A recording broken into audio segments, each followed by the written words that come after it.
Well, this is the 1980 CB900. For our next project here at Ace Cafe Bikes, let's take a closer look. So I've taken off the side panels on both sides, and then it also had, as you can see right there, these wind dampers that covered up part of the engine as well. Came out kind of into this section, kind of covered up all of this up to there. But I've got those off so far, and today we're just going to give it just a quick wash. So the story behind this bike is I went to go look at this bike last fall, and I was really attracted to it because the guy didn't want very much money for it.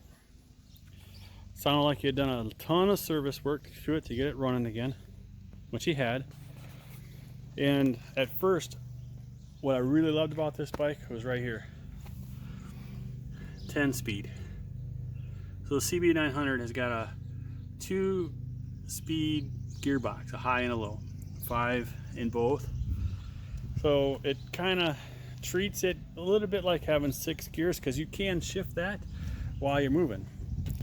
I did test drive this bike last fall, and it rode out really nice, except for the same problem I had with the GL500. The front brakes are just absolutely sticky. On the GS, you let go of the handlebars and she's just smooth as silk. On these two bikes, let go of the handlebars and you're gonna have a wobble to death. Not recommended.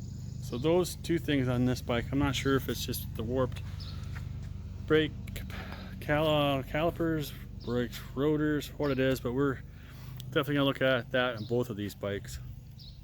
As we look a little bit closer, it does have a lot of tarnish all over the covers, which I didn't notice at first because it's so covered up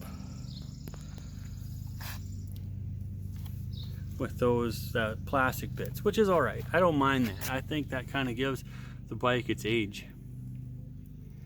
But yeah, back to the story. This guy is an older gentleman. He's gonna retire this year, 2021. But this was pre-COVID that I went to look at this bike, was it? No, it wasn't. Take that back. At any rate, he had ridden this bike. He's the second owner of this bike. He's owned this bike for probably 23, 24 years.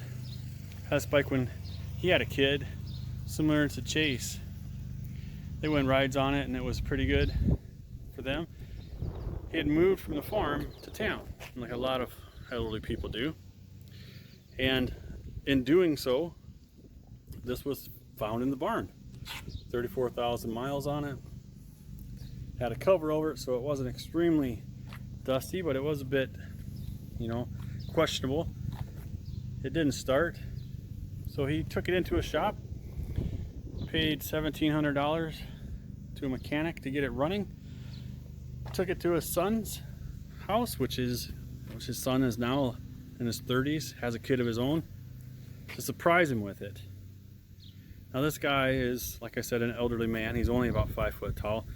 At present, he probably only weighs 100 pounds, so he doesn't feel safe riding this bike anymore. He's had some health concerns.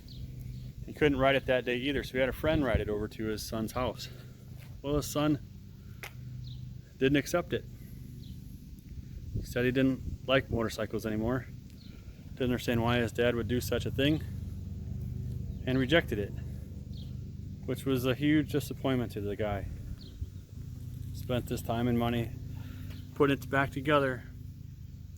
Well, he moved it to town and then it sat for another 3 years. So he decided I'm never going to ride it again. He's too frail now. He couldn't even put it up on the center stand. So he put it up for sale. And yeah, that's when I came into play. It ran great the day that I drove it. He had his mechanic buddy that did all the work before, make sure it was back to mechanically sound. We started it up.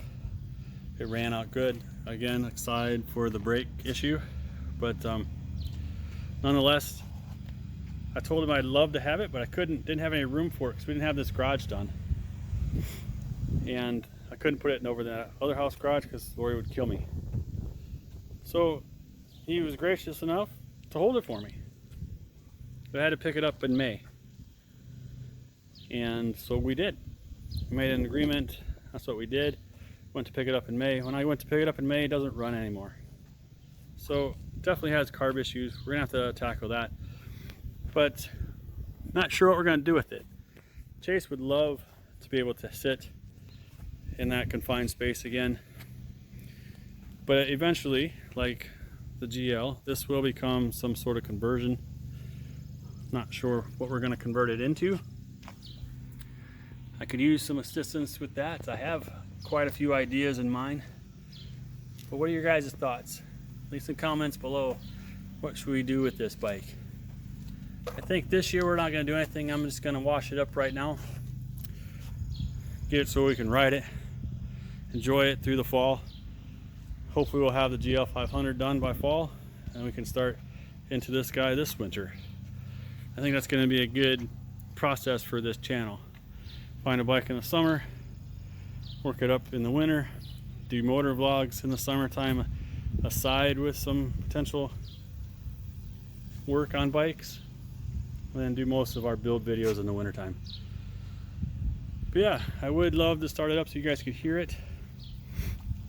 On my test drive I took it on, I did run it through all 10 gears. It does work, and I'm excited about this. So there it is, guys. 1980 CB900. Comment below what you think we should do to this build.